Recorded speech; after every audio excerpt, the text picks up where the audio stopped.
வணக்கம் அன்பு நண்பர்களே.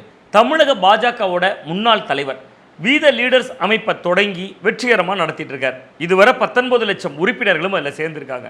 இந்த சூழலில் தான் நேற்று பொள்ளாச்சியில் ஒரு மிக முக்கியமான ஒரு பொதுக்கூட்டமும் ஏற்பாடு செய்திருந்தாங்க.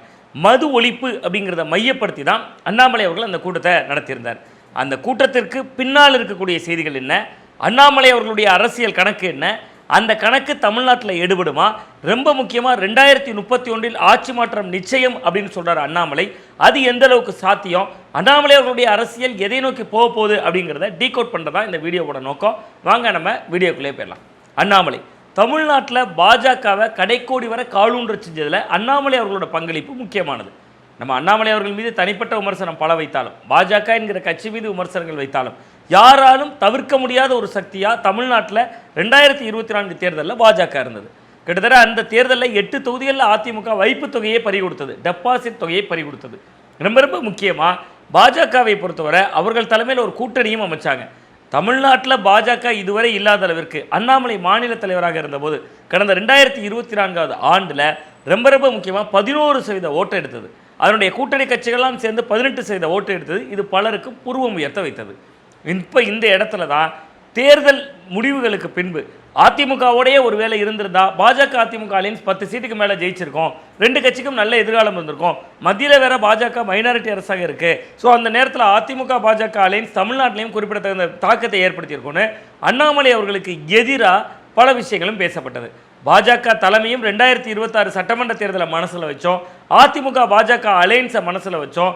பாஜக தலைவர் பதவியிலிருந்து அண்ணாமலை தகுதி நீக்கம் செய்யப்பட்டார். அதாவது தகுதி நீக்கம்னு அதை சொல்ல மாற்றப்பட்டார்.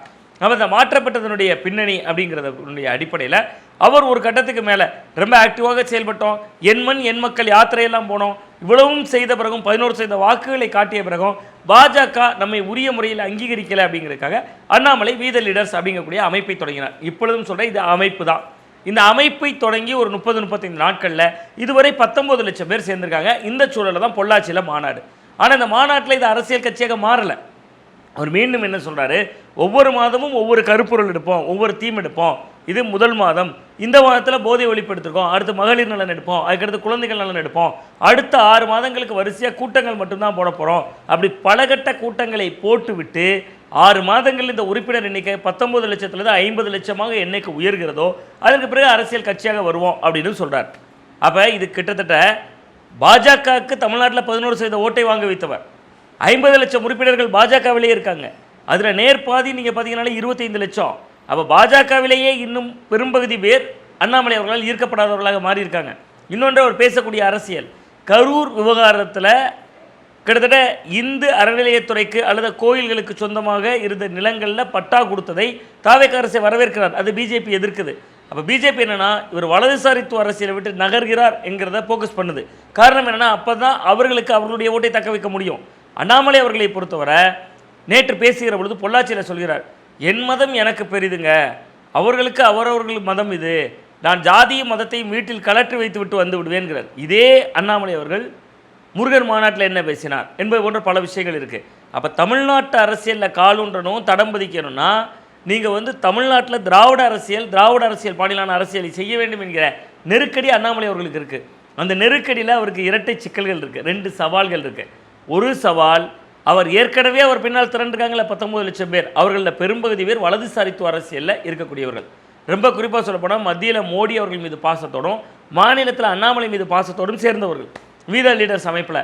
ஸோ அப்போ அந்த சூழலை நம்ம பார்க்குறப்ப இவர் வலதுசாரித்துவ அரசியலை விட்டு நகர்ந்தால் தேசிய அரசியல் செய்வேங்கிறார். ஆனால் மதத்தை தொடர்ச்சியாக அவர் சொல்கிறார், மதத்தை எல்லாம் வீட்டில் வச்சுட்டு வந்துடுவேன், ஜாதியெல்லாம் வீட்டில் வச்சுட்டு வந்துடுவோம் அப்படிங்கிறார். ஸோ அப்போ அந்த அரசியல் படி பார்த்தால் அவருக்கு இரட்டை சவால்கள் காத்திருக்கு. ஒன்று, அவர் பாஜகவிடமிருந்து நகர்ந்து வந்தவர் என்கிற அடிப்படையில் அவரை ஒரு தேசியவாதி என்று தான் அவர் சுட்டி கொண்டாலும் கூட வலதுசாரித்துவ அரசியல் செய்வார் என்று நம்பி ஒரு கூட்டம் வந்திருக்காங்க. அது 19 லட்சத்துக்குள்ளே இருக்காங்க. அப்போ அவர்கள் வெளியேறுவதற்கும் வாய்ப்பு இருக்குது. திராவிட கொள்கைகளால் ஈர்க்கப்படக்கூடியவர்கள் இவர் பக்கம் வரணும். அதுக்கு ஏற்கனவே திமுக இருக்குது, அதிமுக இருக்குது, பல கட்சிகள் இருக்குது, தாவேகா கூட பெரியாரை கொள்கை தலைவராக வைத்திருக்கு. ஸோ அப்போ அதை ஓவர்லுக் பண்ணி இவர் வரணும். இது ஒரு சவால். இன்னொன்று, 19 லட்சம் உறுப்பினர்கள் என்பது கேட்க பிரமிப்பாக இருக்கும். இந்த 19 லட்சம் உறுப்பினர்கள் ஒரு பாட்டாளி மக்கள் கட்சிட்டு இருக்காங்க, ஒரு உதாரணத்துக்கு சொல்கிறேன், அதை விட வலுவான இயக்கம் தான். பாமகக்கு இருக்காங்கன்னா அது ஒரு பிராந்தியத்தில் இருப்பாங்க, வட மாவட்டத்தில் இருப்பாங்க, திருப்பூரில் இருப்பாங்க. மேட்டூரில் இருப்பாங்க. சட்டமன்ற தொகுதி வாரியாக பார்த்தீங்கன்னா திருப்பூரில் ஒரு 5 தொகுதிகள் இருக்குன்னா அந்த 5 தொகுதிகள்லையும் 30-35% வாக்குகள் வைத்திருப்பாங்க. பட் அண்ணாமலை தமிழ்நாட்டுக்கான தலைவர், பாஜக ஒரு பிராந்திய தலைவர் இல்லை. அவர் திருவண்ணாமலைக்கு மட்டும் தலைவர் இல்லை, திருப்பூருக்கு மட்டும் தலைவர் இல்லை, கோவை வடக்குக்கு மட்டும் செல்வாக்கு பெற்றவர் இல்லை, ஒட்டுமொத்த தமிழ்நாட்டுக்குமான அரசியலை தான் அவர் செய்தார். அப்போ இந்த 19 லட்சத்தை நீங்கள் 234 தொகுதிக்குள் பரவி இருக்காங்க. நீங்கள் 234 தொகுதி டிவைடட் பை 19 லட்சம்னு போட்டு பார்த்தீங்கன்னா ஒரு சட்டமன்ற தொகுதிக்கு கிட்டத்தட்ட வெறும் 10,000 பேர் சேர்ந்தாலே அந்த எண்ணிக்கை இதை விட அதிகம். அப்போ அந்தளவு எண்ணிக்கை கூட இன்னும் வரல. அப்போ அண்ணாமலை அவர்களுக்கு அது ஒரு சவால் காத்திருக்கு. சரி, இதையெல்லாம் விட முக்கியமான ஒரு சவால் இருக்குது. விஜயை எதிர்ப்பதில்லை. கரூர் சம்பவத்தில் கோயில்களுக்கு நிலம் வழங்கியதை விஜய் ஆதரவு நிலைப்பாட்டை அவர் எடுக்கிறார். ஓராண்டு காலம் விமர்சிக்க மாட்டோங்கிறார். அவர் சொல்கிறது முக்கியமான ஒரு இடம் சொல்கிறார். நீங்கள் அடுத்த ஓராண்டு காலம் ஏன் விமர்சிக்க மாட்டீங்க என்கிற கேள்வி வருகிற பொழுது அவர்களெல்லாம் புதியவர்கள், அவர்களை ஏன் எதிர்க்கணுங்கிறார். ஆனால் கடந்த கால திமுக ஆட்சியை விமர்சிக்கிறார். என்ன ஒரு நிகழ்ச்சிக்கு கூப்பிட்டாங்க, நான் போய் கலந்துக்கிட்டதுனால அதில் பவர் கட் பண்ணாங்க, உடனே நான் சொன்னேன் அந்த அமைச்சரை கூப்பிட்டு பேசியிருங்கன்னா அது வேறங்கன்னா இது வேறங்கன்னான்னு அப்படின்லாம் சொன்னார். அப்போ திமுகவை விமர்சிக்கிறார். தாவேக அரசுக்கு ஓராண்டு காலம் டைம் கொடுக்குறார். ஏன் டைம் கொடுக்குறாரு? தாவேகாவை கடுமையாக விமர்சிப்பார், 2 ஆண்டுகள் 2.5 ஆண்டுகள் கழித்து விமர்சிப்பார், அல்லது 2வது ஆண்டில் விமர்சிப்பார். இப்போ ஏன் விமர்சிக்க மாட்டாரு?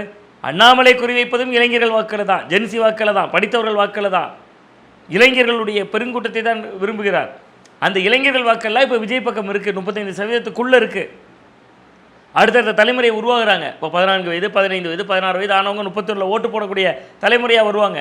அப்போ நீங்கள் இப்போவே விஜயை விமர்சித்து விட்டால், விஜயை திட்டிவிட்டால் சீமானுக்கு நிலைமை என்னென்னது?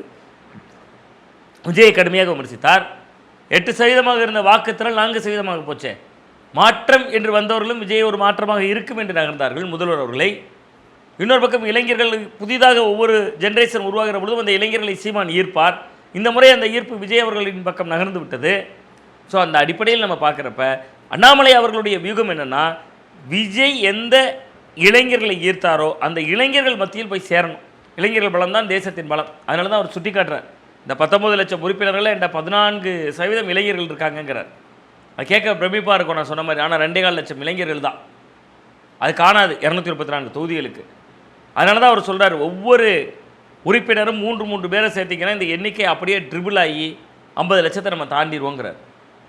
அப்போ அதில் ரொம்ப ரொம்ப முக்கியமான ஒரு புள்ளிவரம் என்ன சொல்ல விரும்புகிறேன்னா, விஜய் அவர்கள் இளைஞர்களை ஈர்த்திருக்கிறார். அப்போ அந்த இளைஞர்களை விஜயை திட்டணும்னா அந்த இளைஞர்கள் அண்ணாமலை அவர்களை நிராகரிப்பு செய்வார்கள், விஜய் அவர்களை தான் நெருங்குவாங்க.